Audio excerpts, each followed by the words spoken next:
पहाड़ियां दूसरी है। रामगढ़ की पहाड़ियां किसका स्वरूप है? विंध्यन स्वरूप का।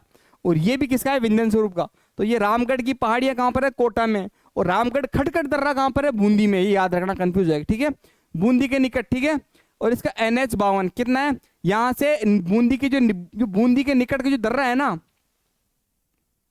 बूंदी के निकट दर्रा है ना, वो जयपुर से कोटा को जोड़ता है NH 52। क्या है?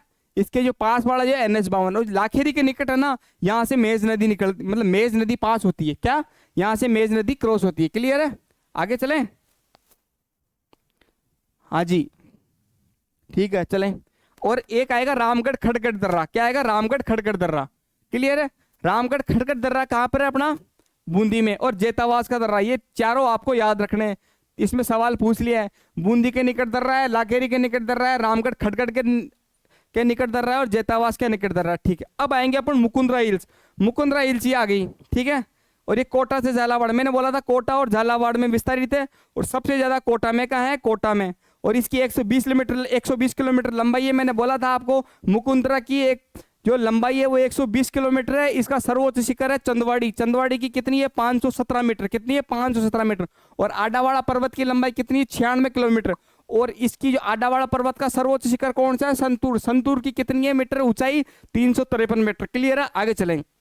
ये समानांतर है किसके? आलनिया। आपको भैया पता मुकुंदरा जो ये अपना राजस्थान है। क्लियर है? यहाँ पर अपना आलनिया नदी जाती है, तो यहीं पे अपना वो है मुकुंदरा की पहाड़ियाँ। तो इसके जो समानांतर जा रही है ना सीधी सीधी, वो आलनिया नदी जा रही है। ठीक है, आलनिया नदी जा रही है। और ये मैंने बोला था अर्धचंद्रा का रूप में 3 है। याद रखना, वापस बोल रहा हूँ, मुकुंदरा की पहाड़ियाँ, साबाद का उच्च भूमि, और अपनी आडावाड़ा पर्वत, ये तीनों अर्धचंद्राकार पहाड़ियाँ हैं। क्लियर है? अर्धचंद्राकार पहाड़ियाँ। ये आगे चले अपन। ओके, ये लो डंग गंगाधर क्षेत्र, झालावाड़ MP सीमा। मैंने बोला था अभी नीचे वाला एरिया, ये वाला एरिया, ये डंग गंगाधर क्षेत्र आता है, नीचे वाला झालावाड़ और MP की सीमा। और ये 400 से 500 मीटर की ऊंचाई है। क्लियर है? अब मेन चीज आता है कि शाहबाद उच्च भूमि। अब शाहबाद उच्च भूमि के बारे में चर्चा की थी हम, जो कुंडलाकृति है, मतलब ऐसे घोड़े की नाल की आकृति है, जैसे ऐसा घुमा हुआ, ऐसा घोड़े की नाल क्या होती है? जैसे आप देखा होगा, जो घोड़ी होती है ना, घोड़ी, उसके जो पैर था ना, पैर, उसके पैर नहीं घिसे, उसके कारण इसमें लोहे की है ना, लोहे की वो नीचे वो लगा जाती है नाल। तो ये लोहे का होता है। आप देखा होगा, घोड़ा चलता है तो ये चलता है, टक टक टक, रोड पे चलता है, टक टक टक की आवाज आती है, वो लोहे की आवाज आती है, उसके पैरों की आवाज नहीं आती। क्लियर है? तो ये 300 मीटर ऊंचाई है। और ये 12 में का है, 12 में। शाहबाद की औसत ऊंचाई कितनी? 300 मीटर। और ये कहां पर है? 12 में। इसका सर्वोच्च शिखर मैंने बोला था, शिखर था ना 456। वापस बोल रहा हूँ, शाहबाद उच्च भूमि का सर्वोच्च जो शिखर है वो है कस्बा थाना, जिसकी है 456। और अपना उसका क्या नाम है? मुकुंदरा की पहाड़ियां है, उसका सर्वोच्च शिखर है चंदवाड़ी, जिसको 517 मीटर है। आडावाड़ा पर्वत है, उसका सर्वोच्च शिखर है संतूर, 353 मीटर। ये तीनों याद रखना। कस्बा थाना किसकी है? शाहबाद की है। और वो क्या नाम है? आडावाड़ा पर्वत की कौन सा है? संतूर। और जो अपना तीसरा बोला था, क्या नाम अपना उसका? मुकुंदरा की पहाड़ी है, उसका आएगा चंदवाड़ी। क्लियर है? और ये घोड़े की नाल की आकृति की। और ये अर्धचंद्राकार, मैंने बोला था अर्धचंद्राकार 3 है। एक तो शाहबाद उच्च भूमि आ गई, एक मुकुंदरा की पहाड़ी आ गई, और एक अपना आ गया कौन सा? आडावाड़ा पर्वत। ठीक है? और ये यहाँ पर क्या, ये रामगढ़ क्रेटर, ये क्रेटर से बना हुआ है। तो ये पहली जियो हेरिटेज साइट है भारत की। किसकी है? भारत की पहली जियो हेरिटेज साइट है, क्योंकि यहां पर उल्का पिंड से इसका निर्माण हुआ था, इस झील का। ठीक है? ठीक है, ये बात। रामगढ़ पहाड़ियां, मैंने बोला रामगढ़ पहाड़ियां कोटा बूंदी की सीमा बनाती है। और कुंडला आकार की पहाड़ियां कोटा में, ये देखो, ये देखो, मैंने बताया था ये वाली एरिया, ये वाला, ये कौन सी है? रामगढ़ की पहाड़ियां।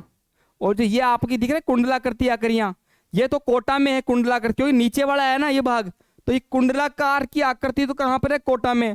और जो अपनी ये वाली है ना, ये वाली ऊपर वाली ये एरिया, ये अपना कौन सा है?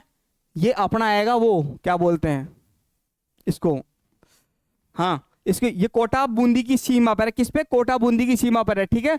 इसको बोलते हैं रामगढ़ की पहाड़ियां। किसकी? रामगढ़ की पहाड़ियां। ठीक है? और ये कुंडलाकृति आकृति। ठीक है, आगे चलें। ये लो जी, यहां तक क्लियर है। और ये आपको दिख रहा ना, ये वाला देखो, ये गोला गोला सा, ये है क्रेटर झील। जो शाहबाद की उच्च भूमि है ना, वहां पर है एक क्रेटर झील, ठीक है। और ये आपको ये दिख रही है, ये चंबल जा रही है। और ये आपका देखो, ये अर्धचंद्राकार रूप है ना, देखो मान लो ये चांद टाइप में ऐसे देखो, ये देखो ऐसे घुमावदार है, चांद टाइप में ये एरिया, ये देखो, इसलिए इसको अर्धचंद्राकार बोला जाता है। क्या बोला जाता है? अर्धचंद्राकार बोला जाता है। क्लियर है? आगे चलिए देखो, अब देखो, अब ये अपने विंध्यन स्वरूप पर पूरी चर्चा की थी। अब अपना बच गया मालवा का लावा पठार। क्या? मालवा का लावा पठार। क्लियर है? मैंने भी बोला था ये दक्कन का लावा ट्रेप का हिस्सा है। दक्कन लावा ट्रेप के बाद में इसका भाग कौन सा है? मालवा का लावा पठार। मालवा का लावा पठार किसका भाग है? हाड़ौती, ठीक है। और इसका विकास क्रिटिशियस काल में हुआ था, ये मैंने आपको बताया था अभी। बेसाल्ट चट्टानों से इसका निर्माण होता है। काली मृदा इसका मिलती है। काली मृदा को साइंटिफिक बोलते हैं वर्टिसोल, और इसको रेगुर मृदा भी बोलते हैं। काली मिट्टी को रेगुर मृदा बोलते हैं और वर्टिसोल मृदा बोलते हैं। क्लियर है? और अभी मैंने ये आपको बताया था कहाँ कहाँ फैला हुआ है, 4 जिले ये फैला हुआ है, कोटा, बूंदी, बारां, झालावाड़, ठीक है।